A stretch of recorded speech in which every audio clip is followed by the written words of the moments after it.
शुभ संध्या, good evening. जो ये Biparjoy extremely severe cyclone जो अभी आ रहा है, extremely severe, very severe cyclone, ये हम लोगों को, कोस्ट गार्ड को, जो हमारा समंदर में सर्च एंड रेस्क्यू, हम उसकी हमारा एक ड्यूटी है मैरीटाइम सर्च एंड रेस्क्यू करना, उसके लिए हम ये लगभग 6 तारीख से इसको मॉनिटर कर रहे थे, जब से ये एक लो प्रेशर दबाव बना था।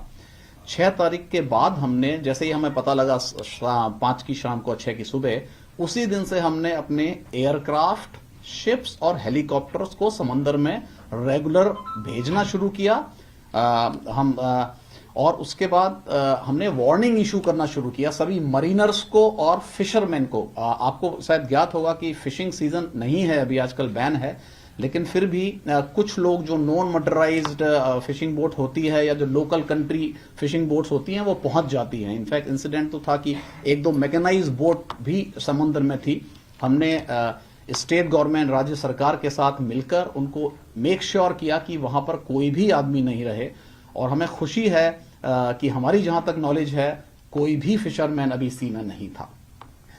मर्चेंट शिपिंग को हमने आगाह किया और सभी स्टेट गवर्नमेंट के जो स्टेक होल्डर्स हैं, पोर्ट है, स्टेट गवर्नमेंट के डिपार्टमेंट्स हैं, मरीन पुलिस है और हमारी सिस्टर सर्विसेज हैं, उनके साथ, उन सभी लोगों के साथ कोऑर्डिनेशन करके हमने उनको बता दिया था कि भाई ऐसा कुछ चल रहा है। यस, मौसम विभाग तो अपनी जानकारी दे ही रहा था। तो हमने करीब 39 शिप डेज करे हैं 6 के बाद। कल तक हमारा शिप सी में था, जो लास्ट शिप था, और उसके बाद जब तूफान बहुत नजदीक आया था और सी बहुत ज्यादा खराब हो गया, तो हमने शिप को अपने हार्बर में बुला लिया, बिकॉज वो पॉसिबल ही नहीं था कि इस टाइप के तूफान में जहाज रहे। आज की तारीख में हमने अपने करीब 15 जहाज तैयार करके रखे हुए हैं डिफरेंट जगह गुजरात के अंदर। गुजरात में हमारे 8 स्टेशंस हैं, इंक्लूडिंग गांधीनगर। ये हमारा ऑपरेशनल बेस नहीं है, लेकिन तूफान को देखते हुए हमने अपने 2 डॉर्नियर यहां शिफ्ट कर लिए हैं और हम जो रैकी कर रहे हैं, इनफैक्ट जब मैं आपसे बात कर रहा हूं राइट नाउ, अभी भी साउथ गुजरात में हमारी एक एयर सॉर्टी चल रही है, वो देखने के लिए कि गलती से कोई आदमी रह तो ना गया हो। कल जब हमने एयर सॉर्टीज करी थी तो हमें 3 जहाज समुद्र में दिखे थे, जिसका हमने उनको रिक्वेस्ट किया कि भाई आप जाइए। उसमें से एक जहाज में थोड़ा सा इंजन प्रॉब्लम थी, बट मुझे खुशी है कि अल्टीमेटली वो जहाज भी साउथ की तरफ चले गया था, जहां पर इस तूफान की इतनी ज्यादा मतलब कंपैरेटिवली वो सेफर वाटर्स थे। और हमने 6 तारीख के बाद 14 डॉर्नियर और 16 ALH की सॉर्टीज करी हैं। ये हमारे एफर्ट्स थे, और सारी फिशिंग बोट मैंने आपको बताया। हमने जनरली हम सामुदायिक सद्भावना के और जो उनसे बात करते रहते हैं, कम्युनिटी इंटरैक्शन प्रोग्राम फिशरमैन से हम जनरली करते हैं, वो तो हम करते ही रहते हैं, लेकिन हमने खासकर इस तूफान को मद्देनजर रखते हुए 6 स्पेशल कम्युनिटी इंटरैक्शन फिशरमैन के साथ करे थे, जिसमें हमें खुशी है कि उनके जो लोकल लीडर्स हैं, उनकी फिशरमैन एसोसिएशन है, उन लोगों के भी जो लीडर्स हैं वो हमारे पास आए, उन्होंने हमारी बात सुनी और हमने उनको ये बताया कि भाई आप थोड़ा आ ही जाइए अंदर। कुछ लोग कभी अज्ञानता पूर्वक जो है ऐसा कर लेते हैं कि चले जाते हैं सोच के। हमने ऑयल हैंडलिंग एजेंसीज पोर्ट वगैरह में जो रहती हैं उन लोगों से भी बात करी थी, बिकॉज उन लोगों के लिए भी खतरा होता है, खासकर जो रिग्स और रिग्स में जो लोग प्रेजेंट है रहते हैं। आप लोगों को शायद सबको पता ही होगा कि 12 तारीख की रात को हमने एक रेस्क्यू ऑपरेशन किया, जिसमें करीब 50 लोग, जो कि एक की सिंगापुर नाम की ऑयल रिग थी, उसमें रहे थे। हमें सूचना मिली कि भाई उनको भी उनको निकालिए, और हमने उनसे पहले भी कहा था कि भाई ये सीवियर साइक्लोन है, निकल जाइए। तो उस समय तक मौसम काफी खराब हो गया था, लेकिन जब हमें लगा कि इमरजेंसी ज्यादा है, राज्य सरकार ने भी हमें बोला, केंद्र सरकार की तरफ से भी डिपार्टमेंट से हमें खबर आई थी, हमारे अपने कोस्ट गार्ड हेडक्वार्टर दिल्ली से हमें खबर आई। तो बहुत ज्यादा मौसम कंड्यूसिव ना होने के बावजूद भी हमने उस दिन 12 तारीख की रात को 3 सॉर्टीज करी। एक टेम्परेरी हेलीपैड ओखा से, जहां पे हमारा स्पेशल है, हमारा परेड ग्राउंड है वहां से हमने वो जहाज को उड़ाया। और मुझे बड़ी खुशी है कि हम उस दिन शाम को 26 लोगों को हमने इवैक्यूएट किया की सिंगापुर से। बहुत मौसम खराब हो गया था, इस वजह से हम वो पूरी अपना कर नहीं पाए थे उद्देश्य, लेकिन अगले दिन जो सुबह सुबह का वक्त था उसको थोड़ा सा हमने उसका फायदा उठाया। और मैं नाम लेना चाहूंगा अपने डेयरिंग पायलट्स जो हैं, 2 कमांडेंट सुनील दत्त और कमांडेंट सौरभ, इन लोगों ने बहुत अच्छा काम किया और 7:14 तक हमने मॉर्निंग में सारे 50 लोग वहां से निकाल लिए, तो मुझे उस बात की बहुत खुशी है। उसके अलावा हमने मरीन पॉल्यूशन टीम जो है हमारी, वो भी हमारा काम है, हम नोडल एजेंसी हैं, अगर सी में कुछ होता है वो हमने अपने तैयार करके रखे हुए हैं डिफरेंट प्लेसेस में।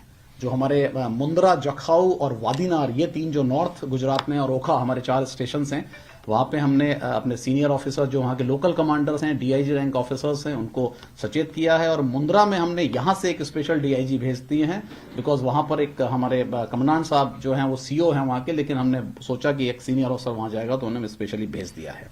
तो ये तो हमारा अभी तक का जो काम रहा इस प्रिपरेशंस में, ये रहा। राज्य सरकार से हम लगातार संपर्क में हैं, बट अब जो ये लैंडफॉल होने वाला है 1800 से 2000 के बीच में हम लोग एक्सपेक्ट कर रहे हैं। उसके बाद की स्थिति को जानते हुए हम लोगों ने करीब 15 शिप स्टैंड बाई रखे हुए हैं, 7 टोटल एयरक्राफ्ट हमने रखे हुए हैं तैयार।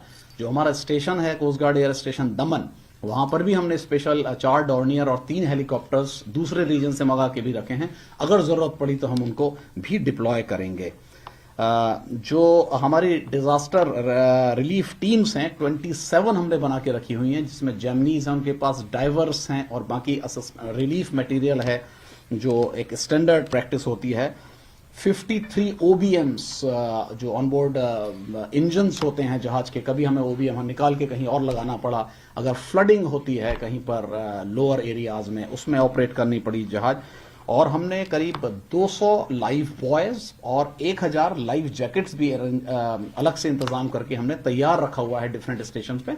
अब हमारा इम्फेसिस थोड़ा सा नॉर्थ गुजरात में है, दैट इज जखाऊ, मुंद्रा, वादीनार और ओखा की हमें लगातार स्थिति मिल रही है। लोकल कमांडर मेरे को इन्फॉर्म कर रहे हैं, सी बहुत खराब है, हवा काफी चल रही है, बट अभी तक अच्छा है कि चीजें कंट्रोल में हैं और हम उम्मीद करते हैं कि सहायता की जरूरत ना पड़े, बट अगर पड़ेगी तो हम लगातार संपर्क में हैं स्टेट गवर्नमेंट के भी।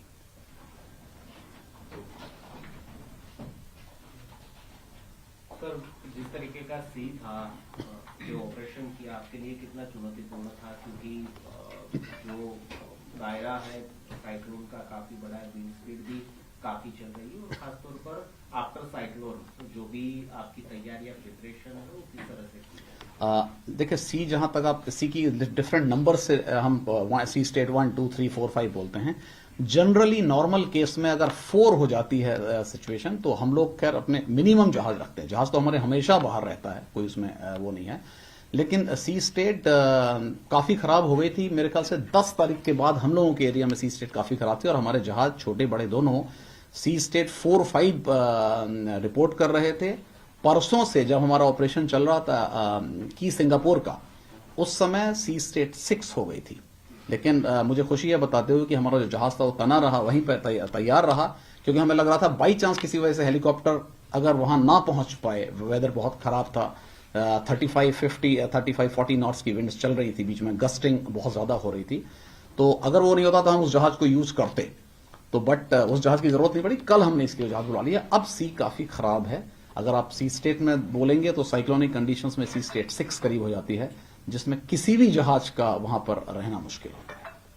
स्पेशली अपना जो जखाऊ हेडक्वार्टर है, लैंडफॉल भी जखाऊ होने वाला है, जी हाँ, वहां पर प्रिपरेशन क्या है, क्योंकि सबसे ज्यादा असर जखाऊ में होने वाली है। देखिए, जहां तक हमारी अपनी प्रिपरेशन का सवाल है तो नेचुरली हम चाहेंगे कि हमारे एसेट्स जो हैं वहां पे, हमारी बोट्स हैं, हमारे होरक्राफ्ट हैं, वो हमने सेफ्टी उनकी कर ली है, अपने पर्सनल को बना दिया है, क्योंकि हम लोग सेफ रहेंगे तो अगर जरूरत पड़ेगी तभी करेंगे। लेकिन जो स्टेट गवर्नमेंट के साथ हम लोगों ने करा है, मुझे पता है कि स्टेट गवर्नमेंट ने बड़े अच्छे स्टेप्स लिए हैं और वहां का एरिया खाली हो गया है। बट फिशरमैन लोगों को, जो उनकी बोट्स हैं, जो हमारी वहां पे स्मॉलर बोट्स हैं, हमने उनको बड़ा हम आगाह करते रहे हैं लगातार कि भाई उनको आप जितना ज्यादा हो सकते हैं उतना बांध दीजिए। जब ईस्ट कोस्ट में लास्ट टाइम 2 येस और फनी करके 2 एम्फन जो तूफान आए थे, तो मैं इसी पोजीशन पे नॉर्थ ईस्ट में था, तो मुझे थोड़ा एक्सपीरियंस है। मैंने वही से इनको बताया कि आप सोच नहीं सकते हैं कि जब अगर आग आ जाती है तो कितना मुश्किल हो जाता है। तो बट आई एम हैप्पी कि वो सारे के सारी तैयारियां कर ली गई हैं वहां पे। जो एसेट्स हैं उन लोगों को एसेट्स को कोई नुकसान नहीं होना चाहिए।